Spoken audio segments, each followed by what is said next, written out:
การอพยพและความวิตกกังวลเกี่ยวกับอัตลักษณ์ต้นกำเนิดของทฤษฎีการแทนที่ครั้งใหญ่ By never replying, right? Just tweet out. That's actually the secret, and then thousands of people follow you. It's really weird, right? But every now and again, people would say something, and I'm like, I just have to reply. And there was maybe about 10 years ago now. This is what prompted the Angrynomics book in part. There's a guy who wrote to me about the so-called great replacement theory. That basically the white working classes are being replaced in all these countries by immigrants, etc. And, I was completely oblivious to this fact and so on and so forth. And, I should admit that it's true, basically. And I thought, let's have a conversation. So I DM'd him and he got online and we actually had a chat. And it was really interesting because I said, okay, so why do you think this is the case? And he says, I'll send you a link. And he sends me a link to a document from the UNDP, the UN Development Programme, that apparently is regarded as the Samizdat for this. This proves that the UN are planning the Great Replacement. And I kind of started to explain the UNDP is this thing that was set up to placate lefties at the UN and nobody pays attention to what they do and so on and so forth. But clearly that wasn't going to work. So I thought, all right, let me try another approach. So I said, look, just think about the following, mate, right? What's an economy? An economy is nothing more than the number of people, the number of hours worked, and the quality and quantity of stuff you do things with. That's it. That's all there is to it. Now, if you don't have enough kids, then obviously you're either going to have to work more hours or you're going to have to do more with that stuff. That's how it works. And across the developed world, for multiplicity of reasons, birth rates have fallen, women are choosing not to have children, families are not being formed in the same way that they used to, and because of this, the birth rate's falling. Now, that means that, if you will, the size of the economy is going to shrink.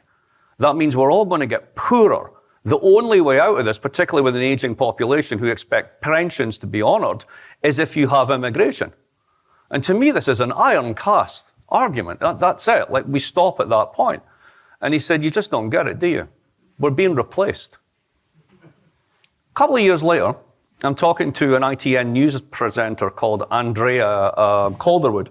She's very interesting. She's a Northern Irish woman who went to Southern Ireland for education and over to London and has been on TV for years. And she started to do these television reports on ITN news that got her quite a lot of trouble from sort of the British left. And she's not a sort of right-wing person by any means, but it was the sensitivity of the topic. And it relates back to that conversation because what she was talking about was replacement in a different way. And a first example was this.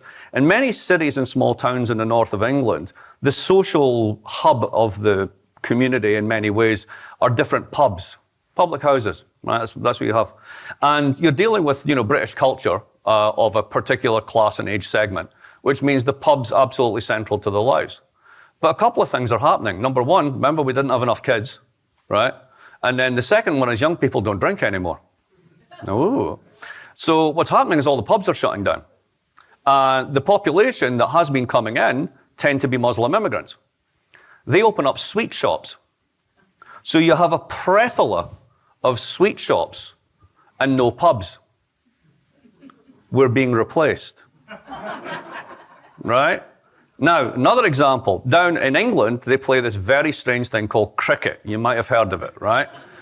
Nobody else. It's the only other people who play cricket are other people who were colonized by England. It's just like, why would you do this? But anyway, it's a really boring game.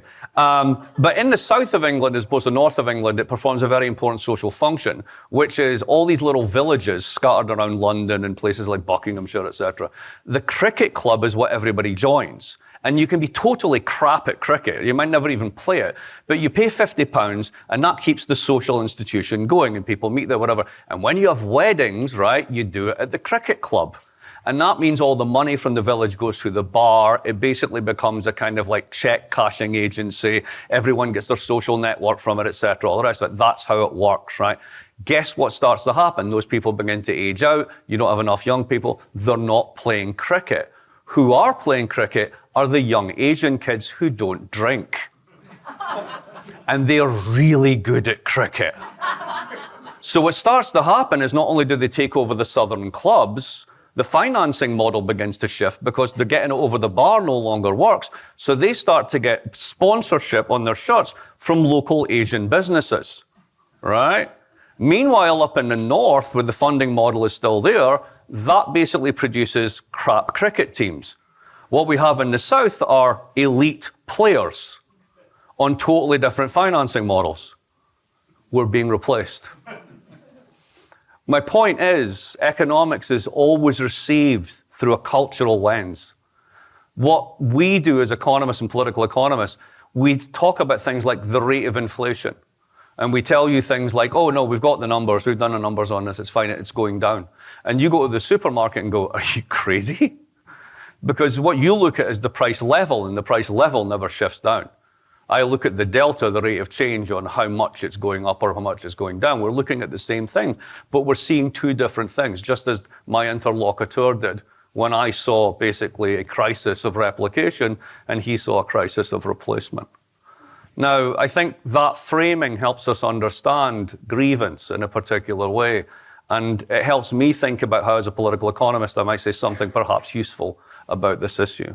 เว็บไซต์นี้สามารถช่วยพัฒนาทักษะการอ่านและการฟังภาษาอังกฤษของคุณได้เป็นอย่างดี ด้วย AI ประโยคภาษาอังกฤษจะถูกแยกเป็นวลีสั้นๆที่เข้าใจง่าย คุณปรับความเร็วหยุดหรือย้อนกลับได้ตามต้องการเพื่อให้เข้าใจทุกประโยค เว็บไซต์รองรับการแปลถึง 20 ภาษาทำให้การเรียนรู้เป็นเรื่องง่าย เพียงพิมพ์ใน as.com ในเบราว์เซอร์ของคุณแล้วลองใช้ได้เลย